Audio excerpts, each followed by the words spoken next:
Hello दोस्तों, आप सभी का हमारे YouTube चैनल में हार्दिक स्वागत है।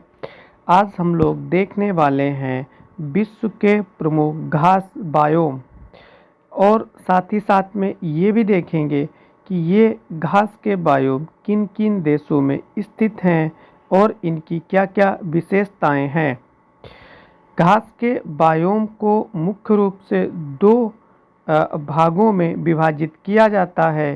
पहला है उष्ण कटिबंधीय घास के बायोम या फिर उन्हें बोल सकते हैं उष्ण कटिबंधीय घास बायोम। दूसरा है शीतोष्ण घास बायोम। उष्ण कटिबंधीय घास बायोम वे बायोम होते हैं जो कर्क रेखा, ये जो लाइन आप देख रहे हैं इसे कर्क रेखा बोलते हैं और ये जो लाइन आप देख रहे हैं इसे मकर रेखा बोलते हैं। जो घास के बायोम इन दो रेखाओं के मध्य में स्थित हैं उन्हें हम उष्ण कटिबंधीय घास के बायोम कहते हैं। जैसे देखो ये जो डाउन्स है ऑस्ट्रेलिया का है ना, ये भी देखो इस लाइन के बीच में आ रहा है, तो ये कैसा होगा? तो ये होगा उष्ण कटिबंधीय घास के बायोम। ठीक है, तो ये चीज़ आपको समझ में आई होगी। शीतोष्ण घास के मैदान कौन से होंगे? तो इन रेखाओं के अलग यानी इन रेखाओं के अतिरिक्त यदि कहीं और जगह पे, किसी और देश पे, किसी और क्षेत्र पे घास के बायोम स्थित हैं तो उन्हें हम शीतोष्ण घास के बायोम कहेंगे। ठीक है, ये चीज़ आपको समझ में आई होगी। अब देखते हैं वन बाई वन करके। तो सबसे पहले हम चलेंगे यहाँ से। ये जो आप महाद्वीप देख रहे हैं इसका नाम है ऑस्ट्रेलिया, और जो ऑस्ट्रेलिया में घास के बायोम पाए जाते हैं उन्हें हम डाउन्स कहते हैं। कैसे याद रखोगे? तो देखना यहाँ से जो हमारी पृथ्वी है यानी जो ग्लोब है उसके बीचों बीच से जो होकर रेखा गुजरती है उसे हम विषुवत रेखा या भूमध्य रेखा कहते हैं। यदि हम इसके नीचे साइड में आएंगे, नीचे भाई ये बीचों बीच से होकर गुजर रही है, तो नीचे वाला हिस्सा कौन सा होगा? ये वाला हिस्सा होगा। और नीचे वाले हिस्से को इंग्लिश में हम क्या कहते हैं? डाउन ही तो कहते हैं। क्या कहते हैं? डाउन कहते हैं। तो ऑस्ट्रेलिया कहाँ पे पड़ रही है? ये इस रेखा के यानी जो विषुवत रेखा है उसके नीचे ही तो पड़ रही है। तो ऑस्ट्रेलिया में जो घास के मैदान हैं उन्हें हम डाउन्स कहते हैं। यहाँ से आप याद कर सकते हैं। ठीक है, यहाँ से हमें लिंक मिल गया है। अब देख लेते हैं, यहाँ पे आएंगे, कहाँ पे? यहाँ पे आएंगे, यहाँ पे। तो ये अफ्रीका है, अफ्रीका महाद्वीप है। जैसे ही हम यहाँ पे आएंगे तो एक देश पड़ता है जिसका नाम है साउथ अफ्रीका। साउथ अफ्रीका को तो हर कोई जानता ही होगा। ठीक है, तो यहाँ पे जो घास का बायोम पाया जाता है उसे हम बेल्ट बोलते हैं। क्या बोलते हैं? बेल्ट बोलते हैं। और कैसे इसे याद रखना है? तो जो साउथ अफ्रीका की टीम है वो क्या करती है, उसके जो क्रिकेट के खिलाड़ी हैं, मतलब जो क्रिकेट की टीम है वे खिलाड़ी अधिकतर अपने विरोधी टीमों को क्या करते हैं? बोल्ड कर देते हैं। मतलब जो क्रिकेट खेलते हैं तो कैच आउट कम करते हैं, बोल्ड कर देते हैं, मतलब बोल्ड कर देते हैं। तो इस तरीके से भी आप रिलेट कर सकते हैं। ठीक है, ये भी हो गया। इसके ऊपर जो ये वाला आप क्षेत्र देख रहे हैं, ये वाला क्षेत्र, इसे क्या कहते हैं? ये वाला जो क्षेत्र आप देख रहे हैं इस क्षेत्र में जो घास के बायोम पाए जाते हैं उन्हें सवाना कहते हैं। कौन सा? ये जो ब्लैक कलर का है ये, इसे क्या कहते हैं? इसे सवाना कहते हैं। कैसे याद रखना है? यदि आप वास्तव में भी देखेंगे तो विश्व में जो सबसे ज़्यादा गरीब देश पाए जाते हैं वे अफ्रीका में ही पाए जाते हैं, है ना? ये वास्तव में भी है, ऐसा ही है। अफ्रीका में बहुत ही ज़्यादा गरीब देश पाए जाते हैं। तो भाई वहाँ जाने के लिए बहुत ज़्यादा पैसों की आवश्यकता नहीं होती है, यानी सभी वहाँ जा सकते हैं क्योंकि वहाँ पे महंगाई इतनी है नहीं, सारी चीज़ें आसानी के साथ में अवेलेबल होती हैं। ठीक है, इतनी महंगाई नहीं है तो तो हर कोई वहाँ जा सकता है। तो लिखा हुआ है सवाना, मतलब सभी आ जाओ, कोई दिक्कत नहीं है, क्योंकि भाई महंगाई तो है ही नहीं, सारी चीज़ें ईजिली उपलब्ध हो जाती हैं। तो इसे भी आप ऐसे याद रख सकते हैं।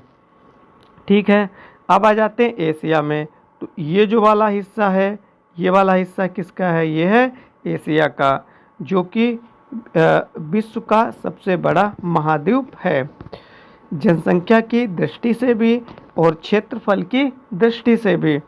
तो यहाँ पर यानी ये जो क्षेत्र है, ये वाला, ये है ना, इसे क्या कहते हैं? इसे हम स्टेपी कहते हैं। मतलब यहाँ पे जो घास का मैदान पाया जाता है उसे हम स्टेपी कहते हैं। और इस क्षेत्र को कहते क्या हैं? इस क्षेत्र को, इसे हम यूरेशिया कहते हैं। यूरेशिया क्यों कहते हैं? क्योंकि देखना, ये जो स्टेपी घास बायोम है, ये एशिया और यूरोप दोनों क्षेत्रों में, यानी दोनों महाद्वीपों में ये पाया जाता है। इसीलिए हम इसे यूरेशिया भी कह देते हैं। यूरेशिया का यहाँ पे मतलब क्या है? देखना यहाँ पे, ये जो इसके पश्चिम वाला ये जो क्षेत्र है, ये यूरोप का है, और इसके पूरब वाला, इस लाइन के पूरब वाला जो क्षेत्र है वो एशिया का है। तो जब हम यूरोप लिखेंगे, क्या लिखेंगे? जब हम यूरोप लिखेंगे तो यूरेशिया कैसे लिखेंगे भाई? ऐसे ही तो यूरेशिया लिखेंगे, यूरेशिया, यूरेशिया, है ना। तो यूरोप का इतना लिया गया है, यूरोप का। और एशिया, एशिया इसमें लिखा हुआ है, देखो ये वाला एशिया, एशिया मतलब इन दोनों महाद्वीपों के क्षेत्रों को मिला के जो कहा जाता है उसे यूरेशिया कहा जाता है, इसीलिए इसे यूरेशिया कहते हैं। तो ये अकेला ऐसा घास का बायोम है जो दो महाद्वीपों में फैला हुआ है। कौन सा? स्टेपी। तो इसे भी याद रखेंगे। और ये है कैसा, यानी किस प्रकार का घास का मैदान है? तो ये शीतोष्ण घास का मैदान है।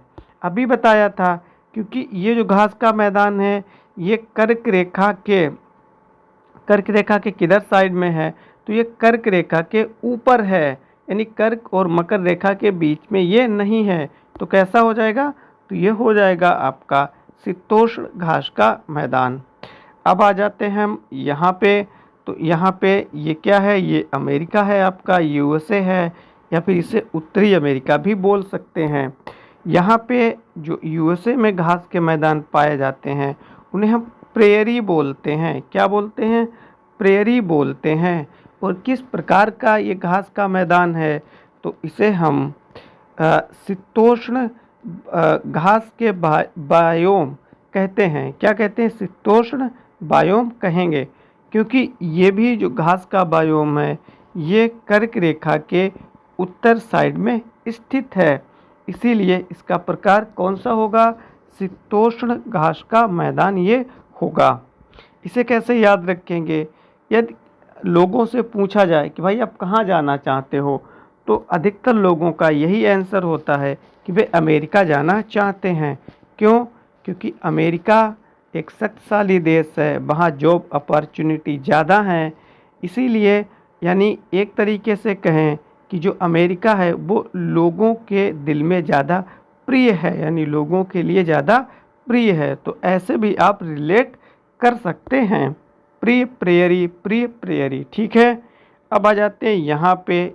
ये जो लानोस लिखा हुआ है, लानोस ये जो लिखा हुआ है, यहाँ पे जो घास का मैदान पाया जाता है, यानी जो लानोस घास का मैदान पाया जाता है वो वेनेजुला देश में पाया जाता है। लिख देते हैं हम यहाँ पे वेनेजुला।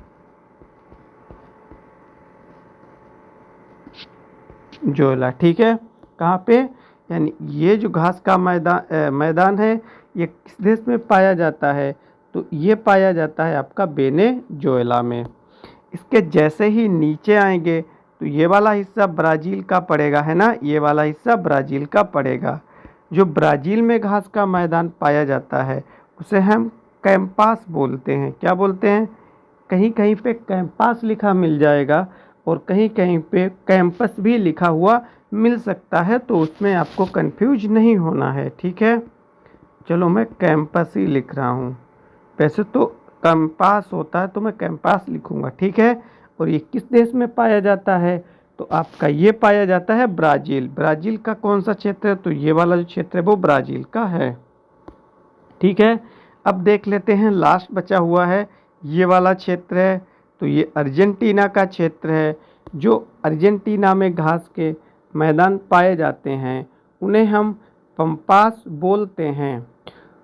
तो फ्रेंड्स, जो विश्व में प्रमुख घास के बायोम थे उन्हें हम लोगों ने कवर कर लिया है।